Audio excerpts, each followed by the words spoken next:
Mungkin Teteh juga udah tahu ya kalau aku teh keluar dari pondok, terus masalah-masalah yang lainnya.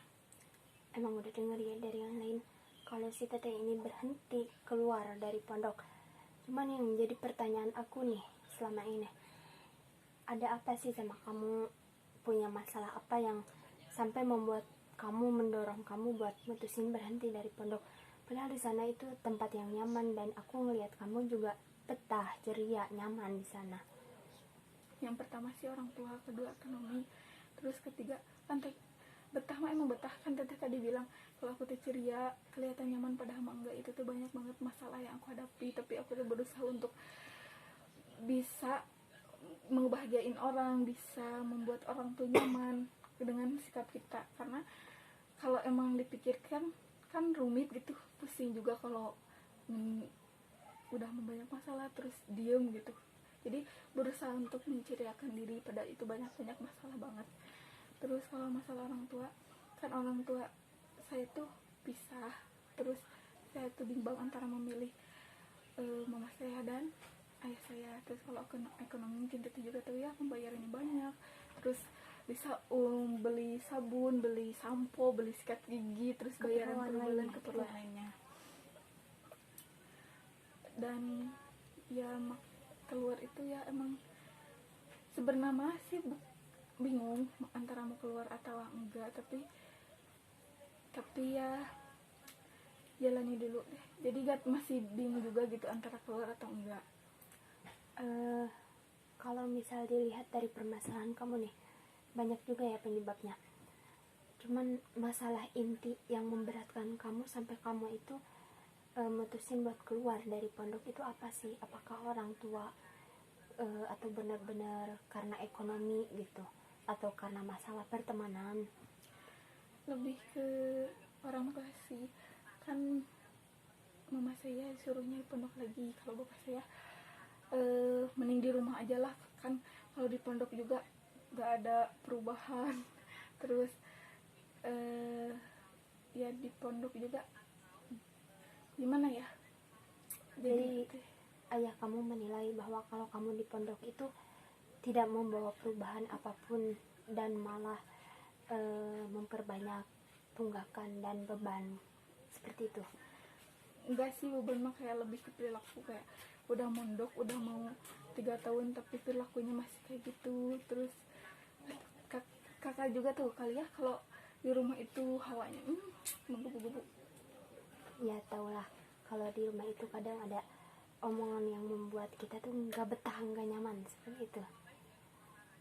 Nah, bisa gak kamu ceritain secara rinci pernah ada permasalahan yang sampai kamu itu benar-benar bulat buat mutusin keluar dari pondok? Jadi lebih ke inti nama, kan pernah ada perlibatan antara orang tua.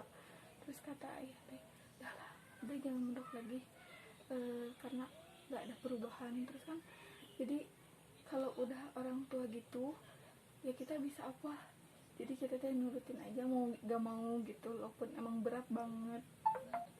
Nah, gini ya, solusi dari aku, sebenarnya kita itu sebagai anak punya kuasa buat membela diri, buat menjelaskan ini loh mimpi kita, ini loh keinginan kita kepada orang tua.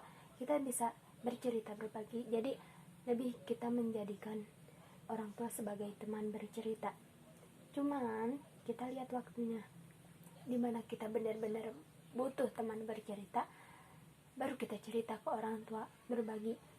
Ya, aku teh pengennya gini, aku nyaman loh di pondok meskipun gak ada perubahan, tapi di pondok tuh gini.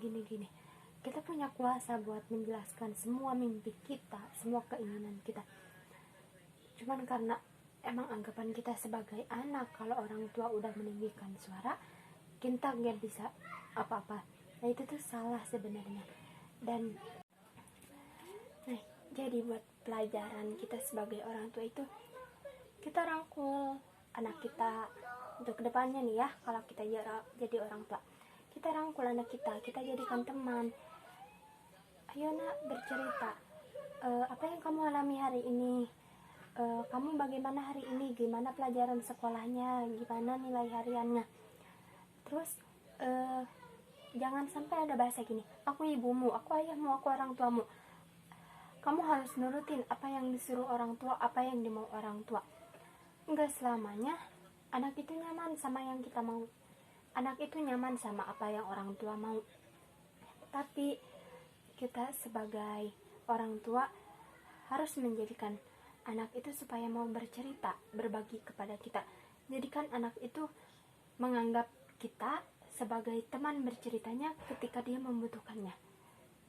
Jadi ketika anak itu pasti di fase dewasanya, fase SMA-nya, dia mau lanjut apa, mau lanjut kuliah, nikah, atau kerja, dia sudah punya rancangannya. Jangan sampai orang tua, kamu harus kuliah, tapi si anak tersebut nggak mau kuliah. Kamu harus kerja, banggain orang tua, hasilin uang sendiri. Tapi kondisi si anak tidak memungkinkan untuk bekerja, dipaksa untuk menikah, si anak belum siap untuk berumah tangga. Nah, jangan sampai begitu. Disitulah peran kita sebagai orang tua, berikan hak anak untuk bercerita. Bagaimana nih, apa rencana kamu ke depannya? Kamu mau bagaimana ke depannya? Seperti itu.